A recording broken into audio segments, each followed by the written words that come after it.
स्वागत तुमचे आस्वाद किचनमध्ये। मी मनीषा। आता श्रावण संपला की चाहूल लागते ते गणपती बाप्पाच्या आगमनाची। तर गणपती बाप्पाला सर्वात जास्त आवडणारा जो नैवेद्य असते ते म्हणजे मोदक। तर आज मी तुम्हाला मोदक सोप्या पद्धतीने कसे बनवायचे ते दाखवणार आहे। चला तर बघूया त्यासाठी काय साहित्य लागतं। इथे मी एक कप दूध घेतलेला आहे, हे अर्धा कप साखर लागेल आपल्याला, 1 कप रवा घेतलेला आहे, अर्धा कप हे डेसिकेटेड कोकोनट आहे, हे तुम्हाला किराणा दुकानामध्ये इझी मिळून जाईल। हा गूळ लागेल आपल्याला, हे डेसिकेटेड कोकोनट आहे, मी जे आतमध्ये सारण करणार आहे त्यासाठी आपल्याला हे साहित्य लागतं। हा गूळ आणि हे डेसिकेटेड कोकोनट घेतलेला आहे मी। इथे हे मी 10-15 काजू आणि 10-15 बदाम घेतलेले आहेत। इथे हे साजूक तूप लागेल आपल्याला। हे फूड कलर घेतलेले आहे मी, ते ऑप्शनल आहेत, तुम्हाला आवडत असेल तर टाका किंवा नका टाकू। येलो कलर घेतलेला आहे, हा रेड कलर घेतलेला आहे, हे पिस्त्याचे थोडेसे काप लागतील आणि ही वेलची पूड घेतलेली आहे। मी हा एक पॅन घेतलेला आहे, तो गरम होण्यासाठी ठेवलेला आहे। पॅन गरम होतोय तोपर्यंत आपण त्यामधलं सारण बनवून घेऊ। त्यासाठी एक मिक्सरचं भांडं घेतलेलं आहे, त्यामध्ये आपण घेतलेले हे काजू आणि बदाम ते टाकून घेऊ आणि त्याची एक पावडर अशी बनवून घेऊ आपण। त्यामध्ये हे डेसिकेटेड कोकोनट घेतलेले ते देखील टाकून घेऊ आपण, तुम्ही तुमच्या आवडीप्रमाणे टाकू शकता। आणि हा गूळ घेतलेला आहे, तो देखील मी साधारण 2-3 चमचे असेल तो देखील टाकून घेते। 2 चमचे टाकलेला आहे साधारण। ही थोडीशी वेलची पूड देखील टाकून घेऊ। हा रेड फूड कलर आहे, तो देखील टाकून घेते। हे मिक्सरला परत पुन्हा फिरवून घेऊ। त्यामध्ये मी थोडंसं तूप टाकून घेते, अर्धा चमचा साधारण। तूप टाकल्याने त्याला एक प्रकारचं असं बाइंडिंग घेईन, व्यवस्थित असं गोळा होईल त्याचा थोडासा।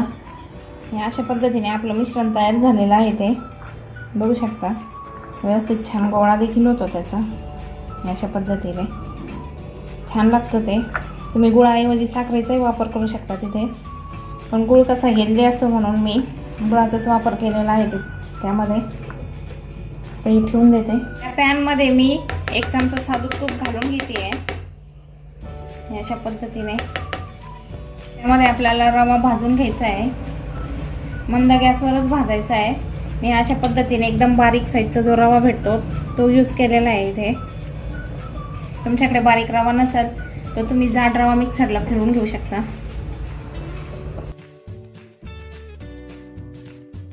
रवा भाजताना तो सारखा हलवतच राहायचा, कारण बारीक रवा आहे त्यामुळे तो खाली करपण्याची शक्यता जास्त असते। मी थोडासा गॅस मीडियम टू हाय केलेला आहे। छान लागतात, एकदम टेस्टी होतात हे मोदक। करायला देखील सोपे आहेत। मोदक देखील खूप प्रकारे केले जातात। उकडीचे मोदक करतात, तळून देखील मोदक करतात। मी हा तुम्हाला नवीन प्रकार दाखवते। तुम्ही इथे मिल्क पावडरचा देखील वापर करू शकता। मी दूध घालणार आहे त्यामुळे मी मिल्क पावडर काही वापरणार नाही आहे, कारण दूध सगळ्यांच्या घरी अवेलेबल असतं। मी दुधाचाच वापर करणार आहे इथे। आपल्या रव्याचा वास यायला लागलेला आहे, आता तो भाजतच आलेला आहे। त्यामध्येच मी डेसिकेटेड कोकोनट टाकून घेते।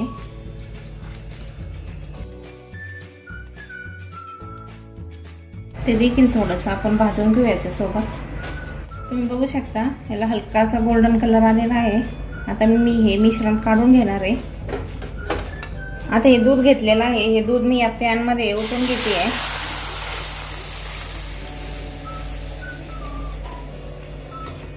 ते देखील आपण व्यवस्थित गरम होऊ देऊ आणि त्यामध्येच आपण ही अर्धा कप साखर घेतलेली आहे, ती देखील यामध्ये टाकून घेऊ। तुम्ही गोड तुमच्या आवडीप्रमाणे करू शकता।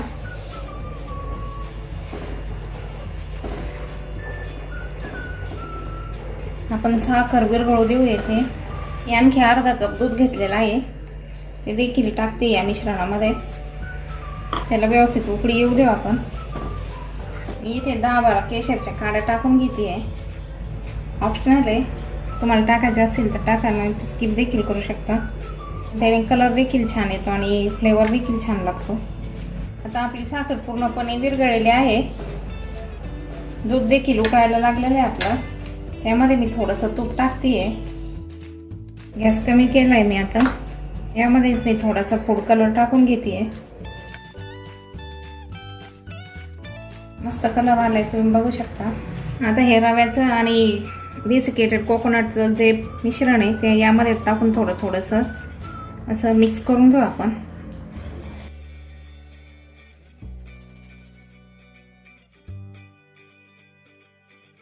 थोडंसंच टाकायचं, त्याने गाठी होणार नाही मिश्रणामध्ये. व्यवस्थित मिक्स करून घेऊ त्याला. त्यामध्येच ही वेलची पूड आणखी टाकून घेऊ त्यामध्ये थोडीशी.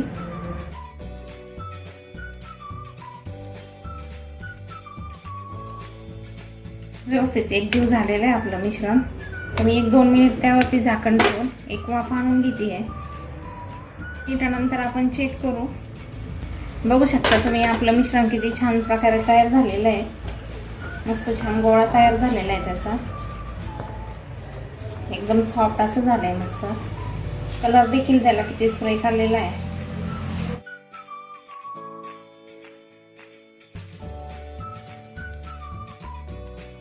आता मी गॅस बंद करून टाकते आणि हे मिश्रण आपण थंड होऊ देऊ.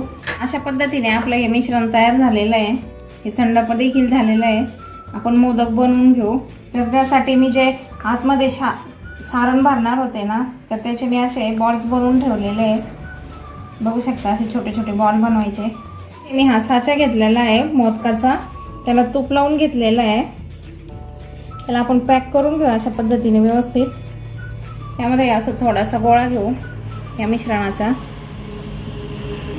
यामध्ये अशा पद्धतीने व्यवस्थित छान भरायचं. ते असं मध्ये होल पाडायचं, कडापर्यंत शेवटपर्यंत असं व्यवस्थित भरून घ्यायचं. ते असं मध्ये अशा पद्धतीने मी छिद्र पाडलेलं आहे.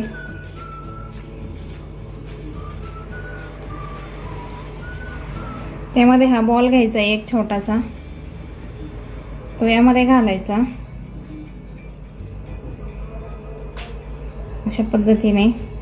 आणि वरतून हे थोडंसं मिश्रण घ्यायचं आणि त्याने हे पॅक करून टाकायचं.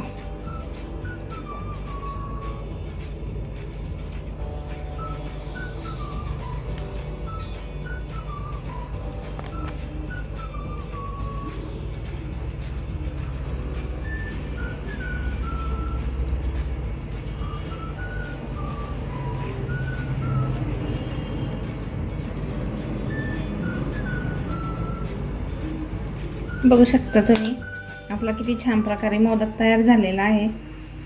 किती सुरेख कलर आलेला आहे. दिसतो देखील किती छान तो. मस्तच. हे जे बॉर्डरचं असतं त्याला थोडासा आकार द्यायचा. बघू शकता मस्तच अगदी खव्याच्या मोदकासारखा दिसतोय तो. अशाच पद्धतीने आपण आणखी मोदक बनवून घेऊ. मी तुम्हाला आणखी एक बनवून दाखवते. त्याच घ्यायचं, परत नाही लावायचं तूप त्याला. ते लॉक करून घ्यायचं व्यवस्थित अशा पद्धतीने. त्यामध्ये असं घालायचं ते व्यवस्थित.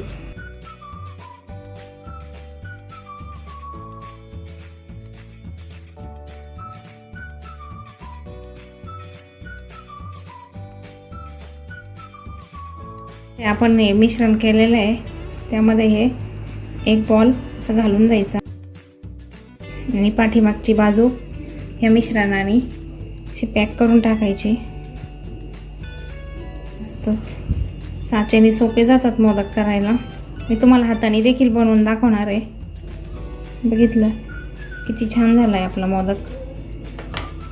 जसं साईडचं असतं ते थोडंसं प्रेस करायचं आणि त्यावर हे मी जे पिस्ते घेतलेले आहे ते ऑप्शनल आहे,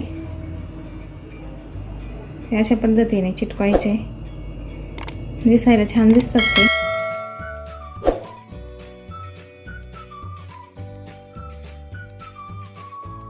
मस्तच.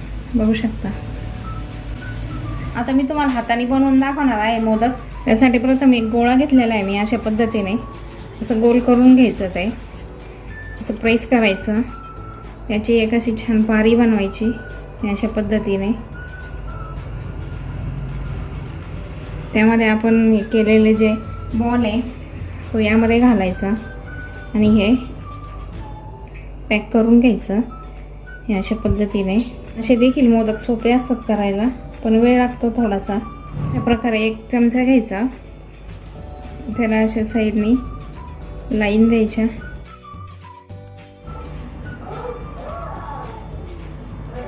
हा देखील मोदक खूप छान होतो, बघू शकता तुम्ही.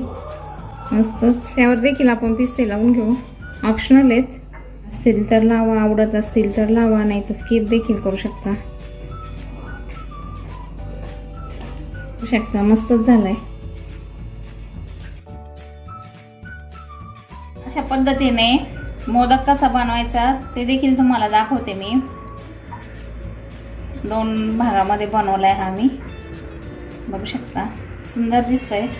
जे मी आतमध्ये आपण मिश्रण बनवलं होतं त्याचंच मी एका साईडने हे केलं आहे. तर त्यासाठी मी इथे मिश्रण घेतलेलं आहे. जे आतमध्ये सारण बनवायचं ते केलं होतं ते देखील आपण या अशा पद्धतीने ते भरून घेऊ आणि एका साईडला हे मिश्रण भरून घेऊ.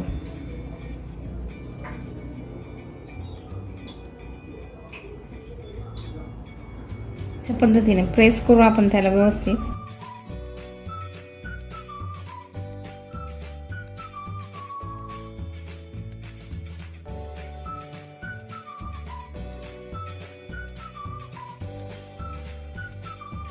बघू शकता तुम्ही किती सुंदर दिसतोय तो. मस्तच. आपलं हे जे रव्याचं आणि डेसिकेटेड कोकोनटचं जे मिश्रण होतं ना, हे त्याचे देखील तुम्ही मोदक नुसते तेवढ्याही मिश्रणाचे बनवू शकता तुम्ही. छान होतात ते. आता मी तुम्हाला ते देखील बनवून दाखवते.